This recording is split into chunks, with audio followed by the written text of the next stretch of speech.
Hello everyone, welcome to elementary Gyan. आज इस video में हम डिस्कस करेंगे डिस्कवरी ऑफ इलेक्ट्रॉन। इलेक्ट्रॉन्स क्या होते हैं? ये सब एटॉमिक पार्टिकल्स हैं, मतलब एटम के अंदर प्रेजेंट होते हैं। तो सबसे पहले किसने और कैसे ये पता लगाया कि एटम के अंदर इलेक्ट्रॉन्स प्रेजेंट होते हैं, ये सब हम आज इस वीडियो में डिस्कस करने वाले हैं। तो इन सब एटॉमिक पार्टिकल्स की डिस्कवरी से पहले for a long time it was thought that atoms are indivisible, मतलब एटम्स को फर्दर डिवाइड नहीं किया जा सकता है। अबाउट 500 BC से ये माना जाता रहा था कि एटम जो है वो इनडिविजिबल होता है, मतलब कोई भी मैटर जो है वो इतने स्मॉलेस्ट पार्टिकल से मिलकर बना होता है जिसको फर्दर कट नहीं किया जा सकता, और उसे ही एटम कहा जाता है। फिर उसके बाद 19th सेंचुरी के स्टार्टिंग में डेल्टन ने एक एटॉमिक थ्योरी दी, और इस एटॉमिक थ्योरी में डेल्टन ने भी क्या बताया कि एटम जो है वो इनडिविजिबल होते हैं। लेकिन उसके बाद कुछ एक्सपेरिमेंट्स ऐसे हुए जो ये इंडिकेट करते हैं कि एटम जो है वो चार्ज पार्टिकल से मिलकर बना होता है, मतलब एटम डिविजिबल है।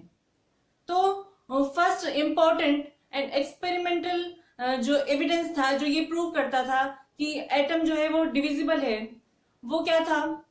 Electrical nature of matter, which was established by Faraday in 1833। And Faraday ने ये शो किया कि जो फ्लो ऑफ इलेक्ट्रिसिटी होता है it is due to the flow of charge particles in a matter. किसी भी मैटर में चार्ज पार्टिकल के फ्लो की वजह से उसमें इलेक्ट्रिसिटी का फ्लो होता है। और भी कुछ एविडेंस थे जो ये प्रूव करते हैं कि एटम चार्ज पार्टिकल से मिलकर बना होता है, मतलब वो इंडिविजिबल नहीं है, उसको डिवाइड किया जा सकता है। तो मैं कुछ एक्टिविटीज आपके साथ डिस्कस करने वाली हूँ। फर्स्ट एक्टिविटी क्या है? फर्स्ट एक्टिविटी है कि जब हम हमारे ड्राई हेयर में कॉम्ब को रब करते हैं, थोड़ी देर तक कॉम्ब को रब करने के बाद जब उस कॉम्ब को स्मॉल पीसेस ऑफ पेपर के पास ले जाया जाता है, तो वो पेपर के जो पीसेस होते हैं वो कॉम्ब की तरफ अट्रैक्ट होते हैं।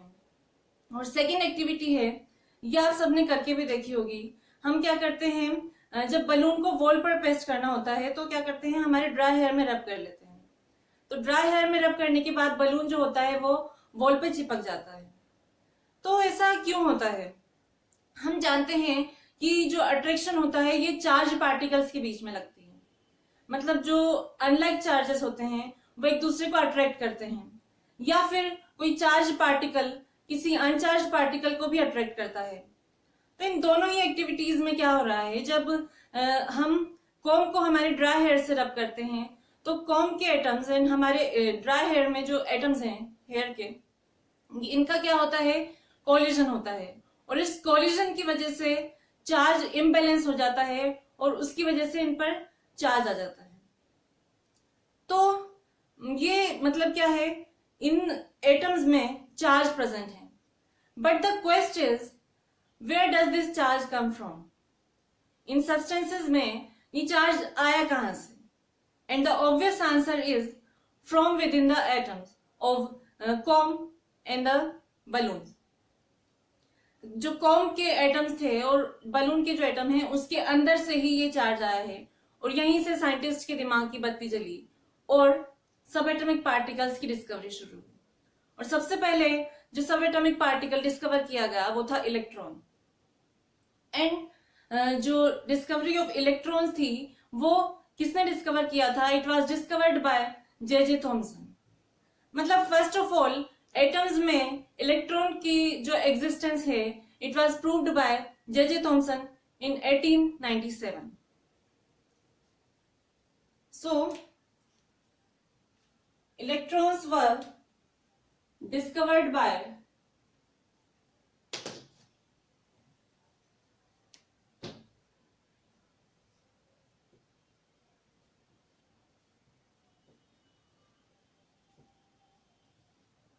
J. Thomson in 1897। J Thomson एक साइंटिस्ट थे, इन्होंने एक एक्सपेरिमेंट किया और उस एक्सपेरिमेंट की हेल्प से ये पता लगा कि एटम में इलेक्ट्रॉन्स प्रेजेंट होते हैं। और उस एक्सपेरिमेंट को कहा जाता है कैथोड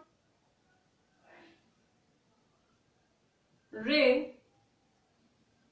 एक्सपेरिमेंट।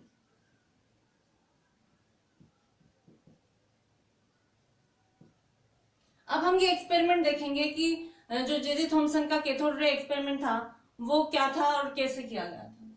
तो जे थॉमसन ने उनके कैथोड रे एक्सपेरिमेंट में एक डिस्चार्ज ट्यूब ली थी। डिस्चार्ज ट्यूब क्या होती है? एक ग्लास रोड होती है, ग्लास की ट्यूब होती है। आप सभी ने ट्यूबलाइट देखी होगी। तो ट्यूबलाइट में क्या होता है? एक ग्लास की ट्यूब होती है, पतली ट्यूब, और उस ट्यूब के दोनों एंड्स पर क्या लगी होती है? एक मेटेलिक प्लेट लगी होती है। दोनों तरफ मेटेलिक प्लेट लगी होती है और इस ग्लास ट्यूब के अंदर कोई गैस फिल्ड रहती है और इस ग्लास ट्यूब को कोट किया जाता है अंदर से, इसकी वॉल्स को पेंट कर दिया जाता है फ्लोरेसेंट मटेरियल से। फिर जब हम इसमें करंट अप्लाई करते हैं ट्यूबलाइट में तो क्या होती है? ये ग्लो करती है। ऐसे ही ट्यूब जो थॉमसन थे इन्होंने इनके एक्सपेरिमेंट में ली और इसको बोला जाता है डिस्चार्ज ट्यूब। वो कुछ इस तरह से थी।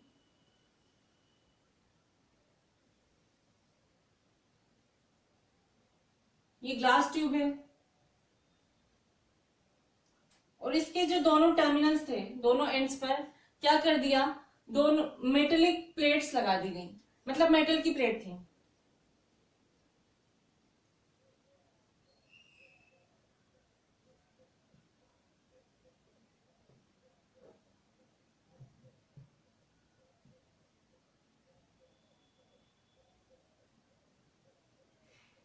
ठीक है, ये दो मेटेलिक प्लेट लगा दी गई और इनको with the help of copper wire की हेल्प से एक बैटरी से कनेक्ट कर दिया गया।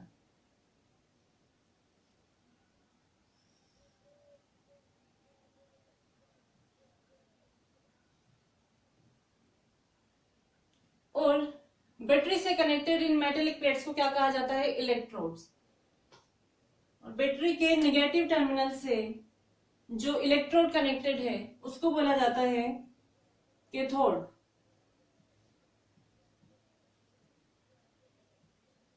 Because it attracts cations.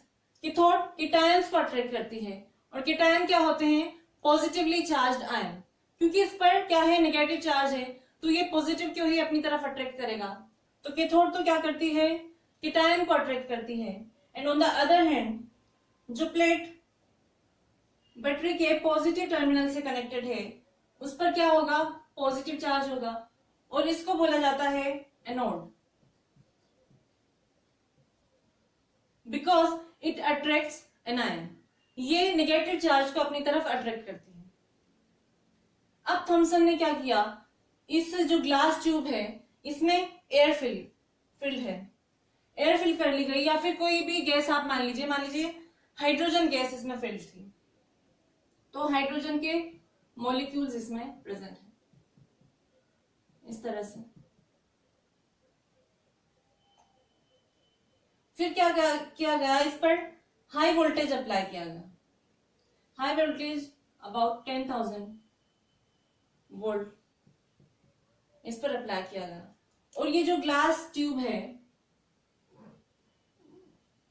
इसका प्रेशर कंट्रोल करने के लिए इसको कनेक्ट कर दिया गया एक वैक्यूम पंप से।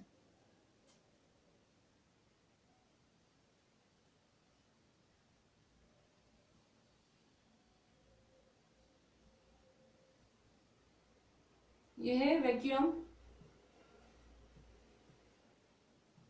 पंप। इसका काम क्या है? ये इस ट्यूब के अंदर प्रेशर को कंट्रोल करने के काम आता है। तो ट्यूब के अंदर प्रेशर पहले तो कितना था? 1 एटमॉस्फेरिक प्रेशर था और उसको कम कर दिया गया ताकि ये जो गैस है इसमें इसके जो मॉलिक्यूल्स हैं ये कम रह जाए। मतलब प्रेशर कम करने पर क्या होगा? गैसेस पार्टिकल्स दूर दूर हो जाएंगे और क्योंकि वॉल्यूम तो इतना ही है इसलिए ये पार्टिकल्स दूर हो जाएंगे तो कितना कम हो जाएंगी इनकी अमाउंट। फिर क्या होगा? जब हाई वोल्टेज इस पे अप्लाई किया जाएगा तो ये जो मॉलिक्यूल्स हैं, गैस के पार्टिकल्स हैं, ये एक दूसरे के साथ कोलिजन करेंगे और इस कोलिजन से क्या होगा? इनमें जो चार्ज पार्टिकल्स प्रेजेंट हैं वो लूज हो जाएंगे। तो ऐसा ही कुछ हुआ जब थॉमसन ने हाई वोल्टेज अप्लाई किया तो कैथोड की साइड से उन्हें कुछ रेज निकलती हुई फील हुई,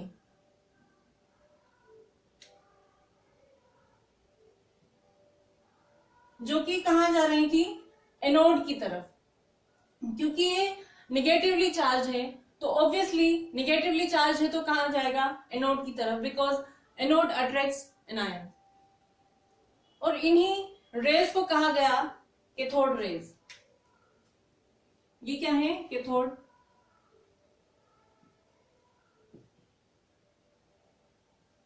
raise.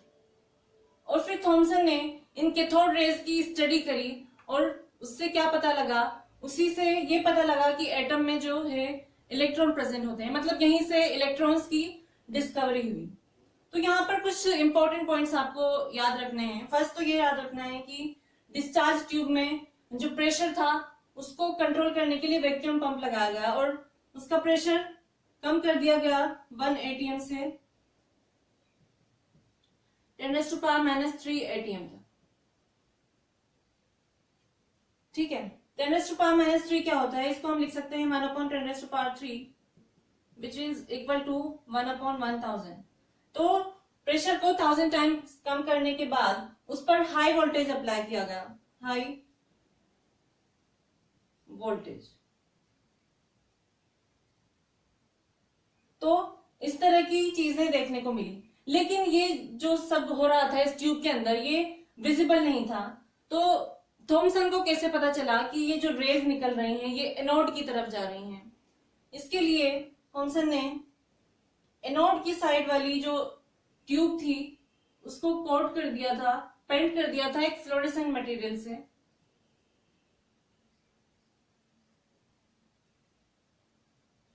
Fluorescent material zinc sulphide होता है, इससे इसको पेंट कर दिया गया। तो जिंक सल्फाइड की प्रॉपर्टी क्या होती है, जब भी इस पर कोई चार्ज पार्टिकल आके स्ट्राइक करता है तो ये ग्लो करता है, ग्रीन कलर का ग्लो करता है।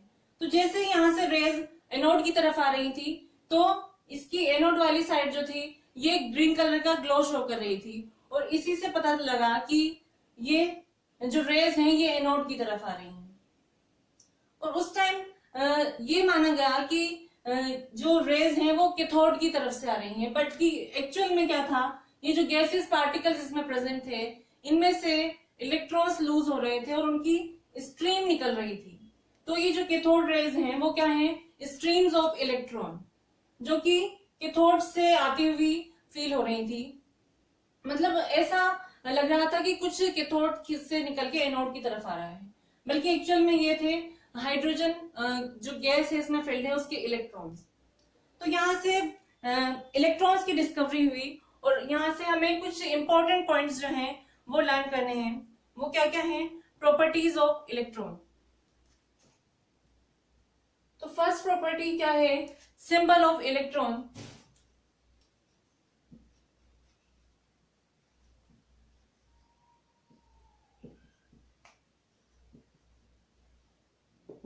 तो इलेक्ट्रॉन को सिंबल, कौन से सिंबल से रिप्रेजेंट किया जाता है, E-। ई तो क्या है, इलेक्ट्रॉन के लिए यूज किया गया है और माइनस इस पर चार्ज होता है इसलिए इस पर माइनस यूज किया। सेकेंड, हमें जो इंपॉर्टेंट कैरेक्टरिस्टिक याद रखनी है इलेक्ट्रॉन की, वो क्या होती है, मास ऑफ इलेक्ट्रॉन।